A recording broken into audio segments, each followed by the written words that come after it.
Moving to question number 2। देखो question number 2 हमें क्या बोल रहा है, on comparing the ratios A1/A2, B1/B2 and C1/C2 we have to find out whether the lines representing the following pairs of linear equation intersect at a point, are parallel or coincident। तो देखो अभी एक 3 नए terms आए, intersect a point, parallel और coincident. सो मैं आपको एक बार शॉर्ट में बता देती हूँ कि है ना ये चीज़ हम कैसे चेक करेंगे। हमको इतना तो पता चल गया कुछ रेशियोज निकालने हैं, है ना। रेशियोज हमें क्या बताएंगे वो अब मैं आपको बताती हूँ।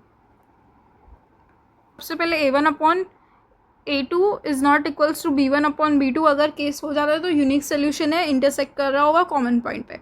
सेकेंड वाला है कि अगर अब इक्वल टू हो गए ना, ये दोनों चीज़ें हमारी इक्वल टू हो गई, इक्वल टू हो जाए तो C1/C2 पे आप जाओ, वो इक्वल टू या not equal to. Equal to हो गया तो कोइंसिडेंट लाइन वाला केस और इनफाइनाइट सोल्यूशन, और नॉट इक्वल्स टू आया तो पैरेलल लाइन वाला केस और नो सोल्यूशन। क्लियर? चलो let's move to the question. Okay, so यहाँ पे देखो मैंने आपके लिए एक इजी बॉक्स बना दिया है, क्योंकि हमें यहाँ पे भी यही बोला कि पेयर ऑफ लीनियर इक्वेशन है, हमें पता लगाना है कि वो इंटरसेक्ट कर रही है पॉइंट्स पे या फिर पैरेलल है या कोइंसिडेंट है। ओके, तो देखो सबसे पहले मैं अपनी पेयर ऑफ इक्वेशंस यहाँ पे लिख लेती हूँ। देखो क्या है, 5x - 4y + 8। सेकेंड इक्वेशन क्या है, 7x + 6y - 9।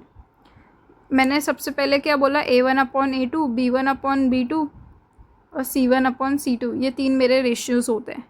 मैं फर्स्ट रेशियो मैं लिख लेती हूँ। देखो A की वैल्यू A1, यहाँ पे B1, जो भी x का कोफिशिएंट होगा वो A1 होगा, y का कोफिशिएंट -4/6, और यहाँ पे जो हमारा बाकी के जो 2 कोफिशिएंट्स मतलब कांस्टेंट टर्म वाले कोफिशिएंट है वो 8/-9।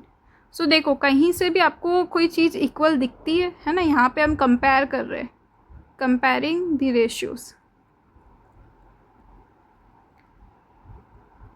आप बताओ मुझे, क्या यहाँ पे मुझे तीनों में से कुछ कोई भी इक्वल दिख रहा है? ऐसे तो फर्स्ट 2 रेशियोज ही इक्वल नहीं है, राइट? तो हम लोग उसके बारे में अब क्या बोल सकते हैं, हम ऐसा बोलेंगे कि A1/A2 is not equals to B1/B2। ठीक है, मैंने बोला था अगर फर्स्ट वाले 2 इक्वल आए तो आप थर्ड वाले पे जाओ।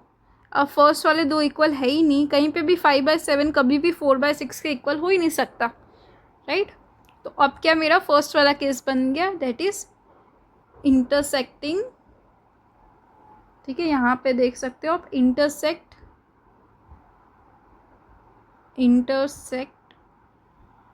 एट अ कॉमन पॉइंट, ये वाला केस हो गया। और यहाँ पे मुझे क्या मिल जाएगा, यूनिक सोल्यूशन। जस्ट आपको इजी वे में समझ आए, that's why I have made this type of box. If you want आप एग्ज़ाम में डायरेक्ट रेशियोज निकाल सकते हो। ठीक है, 4/6 डायरेक्ट रेशियोज आप निकाल के भी एग्ज़ाम में मेंशन कर सकते हो, और यहाँ पे आप सिर्फ ऐसा लिख दो, intersects pair of equations intersect at a common point. You can write this way also. Okay, चलो moving to what is there in next part. So यहाँ पे मेरी पेयर ऑफ इक्वेशंस क्या है, यहाँ पे पेयर ऑफ इक्वेशंस है 9x + 3y + 12, 18x + 6y + 12। ठीक है, is equals to 0 is equals to 0। ये है, मेरे को सबसे पहले क्या करना होता है, A1/A2। तो यहाँ पे A1 क्या है मेरा, x का कोफिशिएंट 9 और A2 क्या है 18। देखो कट हो रहे, कॉमन है ना, क्या कट होने के बाद क्या हो जाएगा, 1/2, राइट? B1/B2 क्या है मेरा 3/6, ये भी कट हो रहे हैं, क्या हो जाएगा 1/2। ये 3 1 ज़ा और 3 2 ज़ा। फिर देखो C1/C2, तो वो क्या हो जाएगा 12/24, ये भी कट हो जाएंगे और मेरे को मिल जाएगा 1/2। ओके, अब आपको सारे पेयर ऑफ इक्वेशन में से सारे रेशियोज आपको मिल गए। कंपेयर कर लो रेशियोज को, क्या पता चल रहा है कि हाँ A1/A2 is equals to B1/B2। First condition हो गई। और C1/C2 भी क्या है, इसके इक्वल है। तो ये वाला मेरा सेकेंड वाला केस बनता है ना, कोइंसिडेंट लाइंस। यहाँ पे क्या मिलता था मुझे, इनफाइनाइट सोल्यूशन। ग्रेट, ये वाला पार्ट भी हो गया। देखो अब थर्ड में क्या दिया है मुझे, वापस मेरी पेयर ऑफ इक्वेशंस में राइट डाउन करूँगी, राइट। पेयर ऑफ इक्वेशंस क्या है, 6x - 3y + 10, और सेकेंड क्या है 2x - y + 9 = 0 = 0। First ratio A1/A2, 6/2 cut हो रहे हैं तो अब कट कर लो, है ना, 2 1 जा और 3 जा, तो 3/1 आ गया। फिर यहाँ पे देखो B1/B2, देखो -3 - 1, सो माइनस माइनस कैंसिल, वापस यहाँ पे 3/1 आ गया। तो मेरा एक चीज़ तो मेरे को पता चल गई कि A1/A2 = B1/B2।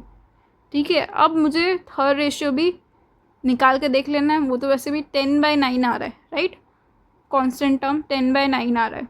तो लास्ट टर्म क्या होगी मेरी, इक्वल नहीं होगी C1/C2 के। तो इनको क्या बोलते हैं, पैरेलल लाइन वाला, है ना। यहाँ पे मैंने कंपेयर किया, कंपेयरिंग। मेरा कौन सा केस हो गया, पैरेलल लाइंस, राइट। और इसके बारे में और मैं क्या बोल सकती हूँ, पैरेलल लाइन वाला केस हो तो फिर हमारे को क्या मिल जाता है, no solutions. We are done with question number 2, moving to next question.